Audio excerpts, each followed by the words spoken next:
Welcome back. Another shooting by a federal agent yesterday to report, this time in Portland, Oregon. 2 people shot and wounded by a U.S. Border Patrol agent after allegedly trying to run him over. DHS says the driver is believed to be a member of the Venezuelan gang Tren de Aragua.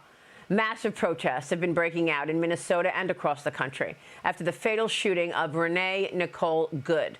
She's the woman in Minneapolis who was shot by an ICE agent, as the Trump administration is maintaining that the agent was acting in self-defense. Some Republican lawmakers are calling on President Trump to arrest Minnesota Governor Tim Walz now because he's threatening to deploy Minnesota troops against ICE. Joining me now is Virginia Congressman Ben Cline. Congressman, thanks very much for being here. This is going around and round in a wild circle, attacking ICE and then ICE firing back. Your reaction? Well, anytime you have a loss of life, it's a tragedy. But what we have here is law enforcement engaged in enforcing the law. And what we need is for Americans to respect that action by law enforcement and to allow law enforcement to continue to do its job. And when we see these tragedies occur, to have the governor of Minnesota inflame tensions by talking about using National Guard troops to prevent ICE from doing their job, that's not only irresponsible and dangerous, that does cross a line. Yeah, I mean, it's unfortunate. I mean, but, you know, agents and officials are trained when you're shooting, you're going to shoot to hit. You know, that's the training.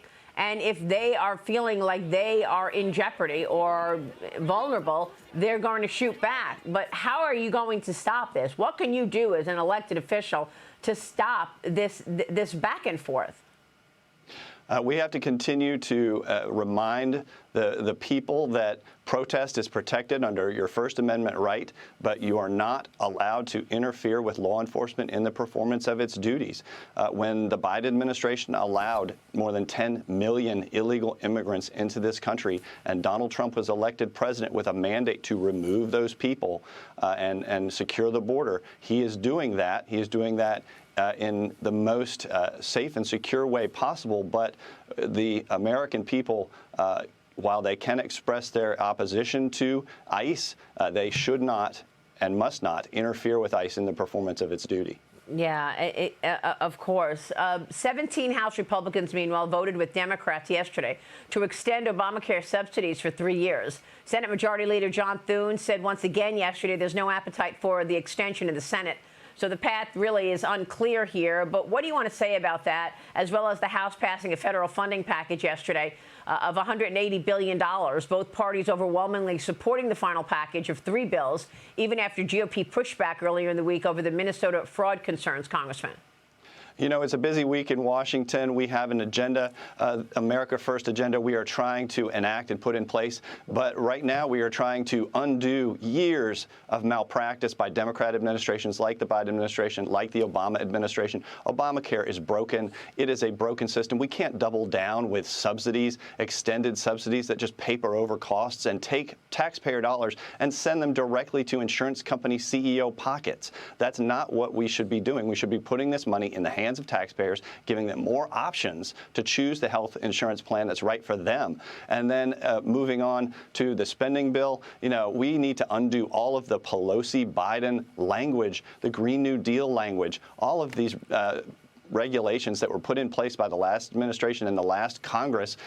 These spending bills do that. They spend less than a continuing resolution would under a shutdown scenario or under a shutdown scenario. So these bills were important, and moving beyond the Pelosi administration is something I think all of us can support. And do you feel confident Pelosi speakership. Yeah, and do you feel confident that you're at a point now that there's not going to be a shutdown because you've got progress and momentum moving on these bills? I do think we have progress. I think, you know, bills aren't perfect, but we continue to work with all different factions to make sure that these bills are the best that they can be. And remember that you can't let the perfect be the enemy of the good, and we have to move forward beyond these Biden-Pelosi era spending bills. Yeah, understood. Well, the Senate advanced a bipartisan resolution yesterday to block the president from using further military force within or against Venezuela until he gets prior approval from Congress. 5 Republicans joined all 47 Democrats on that vote, including Kentucky's Rand Paul, Maine's Susan Collins, Missouri Josh Hawley, Alaska's Lisa Murkowski, and Indiana's Todd Young. Senate Majority Leader Chuck Schumer spoke after the vote. Watch this. Look, people don't want endless war. And when, even before we know what they're doing in Venezuela and what they want to do in Venezuela, they can even accomplish, and we don't even know how they're going to accomplish. They start talking about Colombia. They start talking about Mexico. They start talking about Greenland. The American people are saying, what the hell is going on here? And what's gotten into the president's head? Congressman, what's your reaction? What's gotten into the president's head is he's looking out for the American people. He's protecting the American people from drug cartels, from drugs that are coming in, killing American citizens, destroying American families. And by delivering this warrant and administering this warrant, and he needed special forces to go in to be able to arrest Maduro and deliver him to justice in New York City. This has precedent with Ortega. This has precedent with past presidents. Obama, Biden have used American forces for narrow strikes when necessary. This is not about war with Venezuela. We're not declaring war. And as the president said, he's not sending in more troops into Venezuela because the delivery of that warrant and the administration of justice to bring Maduro back has been accomplished. So what we can do is say that Maduro is going to see justice and move forward with how we can work with Venezuela and the new leader of Venezuela there. She's going to be coming to the White House, and hopefully there can be a better relationship that will ensure that the Venezuela people benefit from the oil that's there, but also that the American people can be safe from the drugs that were killing Americans for so many years. All right, we want to hear more about how this is going to work, where the U.S. is controlling the Venezuelan oil fields. Congressman, do you want to give us a sense of your expectations there?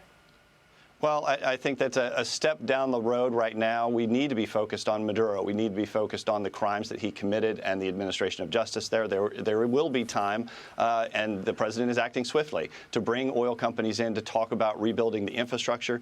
I think that the benefits need to be with the people of Venezuela to make sure that we rebuild the lives that were destroyed by the past dictatorships. But we also need to make sure that as far as global energy goes, that prices stabilize and that we continue to focus on an American first energy policy that focuses on American energy production and independence for American producers and lower costs for American citizens. All right, Congressman, we'll be watching. Thanks so much for being here this morning. Ben Cline, thank you, sir.